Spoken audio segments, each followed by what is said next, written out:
السلام علیکم ورحمۃ اللہ وبرکاتہ. نن چې کوم دی دوباره چې کوم دی څلور کوېسچنه نور وایو مزید د خیره سره او په دې ترتیب سره به دا کوېسچنې ختموو. نو پرون موږ 4 questions ویلي. What is your name, what's your father name, and where do you live. زما په خیال یو بل کوېسچن what is your hobby, مشغله دې سره صحیح ده. نو دا یاد ساتئ ځان سره. دې له ویلی شي self introduction. څه شی؟ self introduction ویلی شي د خپل ځان پیژندګلوي. دا سایډ ته ورسره ولیکئ. خپل ځان پیژندګلوي مطلب خپل ځان معرفي کول یا خپل ځان د بل چا د پیژندل څنګه وکړي. مطلب ته ورته وایې چې my name is that, my father name is that, I live in فلان پلیس فلانکي ځای کې اوسېږم په دې طریقې سره. صحیح شو. نو جنرل کوېسچنز دغې ته ویلی شي عام سوالات یا معلوماتي سوالات. نو کوېسچن نمبر 5 چې ما کوم لیکلی دی دا دی چې what is your favorite dish. ستا پسندیده خوراک څه شی دی؟ فیوریټ څه ته ویلی شي؟ خوښ کرده، پسندیده. او ډش څه ته ویلی شي؟ ډش یو لوښي ته هم ویلی شي او بل ډش ویلی شي خوراک ته. نو دلته زما مراد دی د ډش نه خوراک.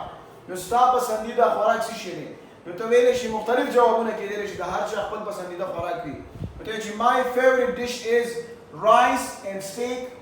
زما پسندیده خوراک یا زما خوښ کرده خوراک چې کوم دی هغه وریجې دي او بل څه دی سټیک کباب ورته ویلی شي. یا بل څوک وایي چې کابلي پلاو دی، بل کس وایي چې چکن روسټ دی، سورکړی چرګ ما ورته معنا لیکلي پښتو کې ایټسټرا. ATC د ATC مطلب دی ایټسټرا ویلی شي وغیره وغیره. ښه دا داسې لیکل کېږي. ET نه مطلب دا دی ایټ او د C نه مطلب سټرا. نو دا څه شی شو؟ ایټسټرا ویلی شي وغیره وغیره. مختلف جوابونه کېدلی شي. ښه کوېسچن نمبر 6 what is your favorite color. ستا پسندیده کلر کوم یو دی؟ رنګ. نو هغه جواب کېدلی شي my favorite color is red and black. زما پسندیده کلر چې کوم دی رنګ هغه سور دی او بلیک سره ویلی شي تور له ویلی شي. څوک وایي وایټ دی، څوک وایي ګرین دی، شین دی. مختلف جوابونه کېدلی شي. ښه now question number 7 what do you want to be. what do you want to be. आप क्या बनना चाहते हैं؟ تاسو څه جوړېدل غواړئ؟ نو د دې جواب کېدلی شي I want to be a doctor. زه ډاکټر جوړېدل غواړم or engineer or a scholar. یا سکالر سره ویلی شي عالم ته ویلی شي، انجینیر خو پیژنئ، ډاکټر هم پیژنئ، ټیچر استاد ته ویلی شي. صحیح شو. دا سوال مې داسې ویلی شو چې what do you want to be. دا شارټ ویلی شو what do you wanna. دا داسې ویلی شوې what do you wanna be. WANNA what do you wanna be. تاسو جوړېدل غواړئ. so I wanna be به د want to be ځای پسې وایي want to پسې I wanna به وایي wanna.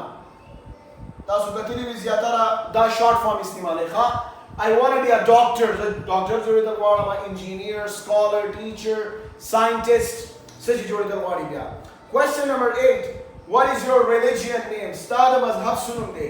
religion څه ویلی شي؟ مذهب ته. نو my religion name is Islam. څوک به څه وایي لکه که څوک عیسایان وي نو عیسایان به وایي Christianity. Christian نو هغوی به Christianity یادوي. که څوک هندوان وي هغوی به هندویزم یادوي. که څوک بت پرست وي هغوی به خپل دغه یادوي، بودایزم به یادوي. نو مختلف ریلیجینز دي. ښه زما ریلیجین څه شی دی؟ اسلام دی. now question number 9 what is your religious book name. ستا د مذهبي کتاب څه نوم دی؟ مذهبي کتاب خو پیژنې که نه؟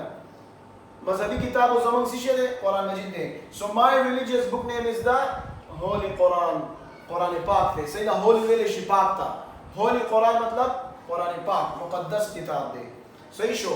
نو د دې باره کې چې کوم دی دا جنرل کوېسچنز دي دې نه بعد یو وړوکی شان کلاس بله مخلم. صحیح ده چې په هغې کې به زه تاسو ته مختلف ورډز ځینې ښایم الفاظ معنی درته ښیم. صحیح ده تر هغې دا زده کوئ او د دې ته سلف انټروډکشن وایي. خپل ځان تعریف به تاسو ماته کوئ. ښه سوالات به نه وایئ دې ځل. زه به درته وایم فور ایگزامپل زه به سټوډنټ یادوم. فور ایگزامپل زه یم احسان انټروډیوس یورسیلف. نو احسان به بیا څه کوئ؟ خپل ځان به بیا ماته معرفي کوئ. لکه داسې به وایي. سوالونه به راته نه وایي، جوابونه به راته وایي. my favorite dish is rice and steak. داسې به وایي. my favorite color is red and black. I want to be a doctor or an engineer or a scholar. مختلف جوابونه. ښه جوابونه به راته وایي. بیا که بیا بعد کې ما سوال کولو د سوال مطابق به بیا هغه جواب راکړي. صحیح ده. والسلام.